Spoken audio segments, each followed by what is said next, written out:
Au programme de ton Automoto Express, un concept d'hypercar électrique chez Polestar, le bonus écologique va exclure les voitures chinoises, les nouvelles hypercars enchaînent les kilomètres, un drag race complètement dingue et la motocross triomphe arrive. Allez, c'est parti pour ton Automoto Express.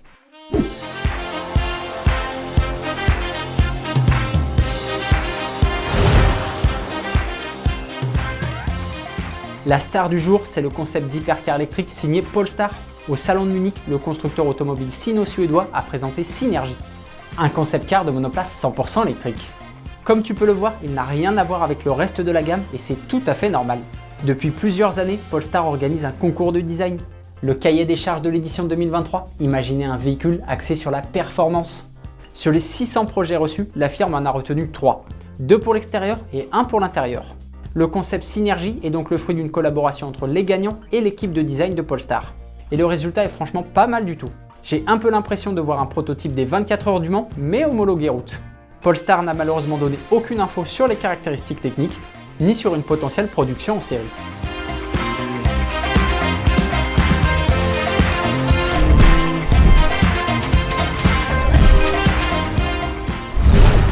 Le bonus écologique va se durcir.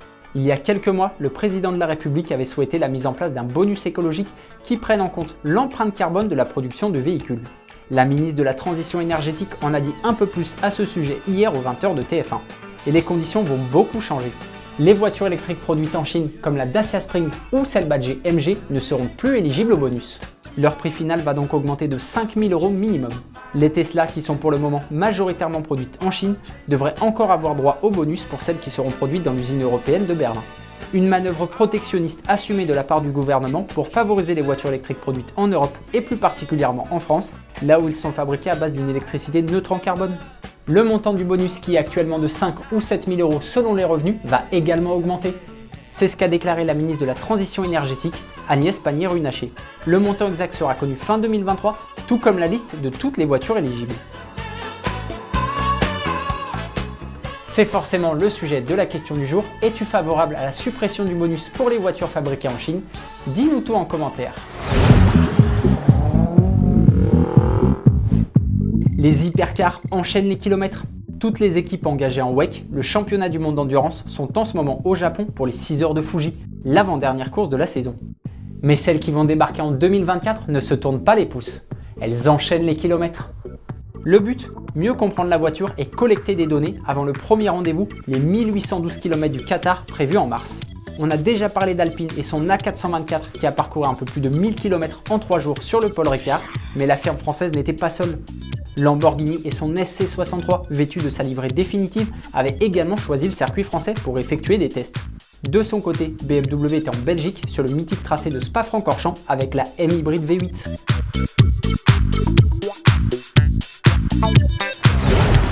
Le drag race ultime. Quel est le point commun entre la RB8, monoplace championne du monde de F1 en 2012, la KTM RC16 de Dani Pedrosa, la Ford Puma Rally 1 engagée en WRC, la 208 WRX championne du monde en 2019 et le Ford Transit Supervan électrique de 2400 chevaux? Ils ont tous participé à un drag race. Course en ligne droite, départ arrêté de plusieurs centaines de mètres. Qui va l'emporter selon toi? Je te laisse regarder la réponse.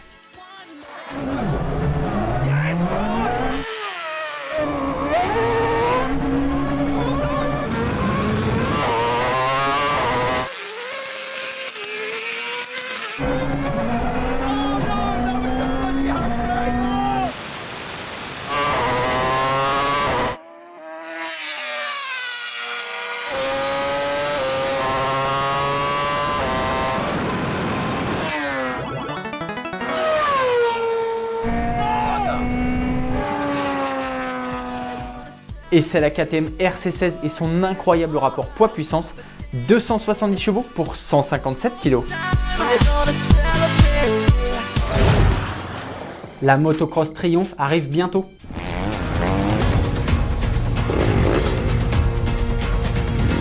Yeah, guy. En 2021, la marque britannique avait fait part de ses intentions de développer une moto de 250 cm3 capable de gagner les différents championnats de motocross. Après la présentation de son cadre et son moteur, la petite anglaise a enfin pris la piste, l'occasion d'en savoir plus sur son potentiel.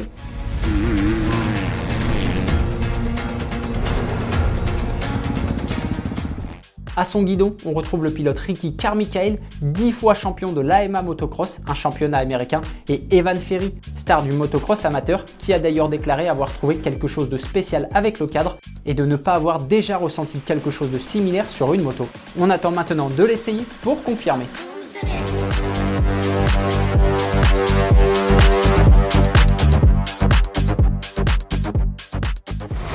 On va maintenant revenir sur la question d'hier. On te demandait ton avis sur le nouveau Mercedes CLE. Et c'est plutôt positif. Mais vous êtes plusieurs à souligner l'absence des motorisations AMG. Patience, ça devrait arriver plus tard.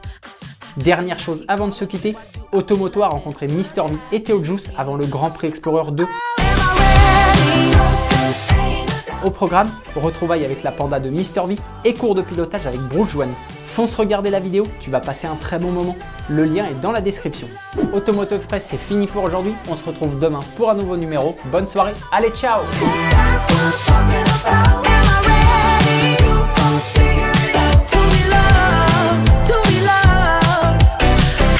Supposed to love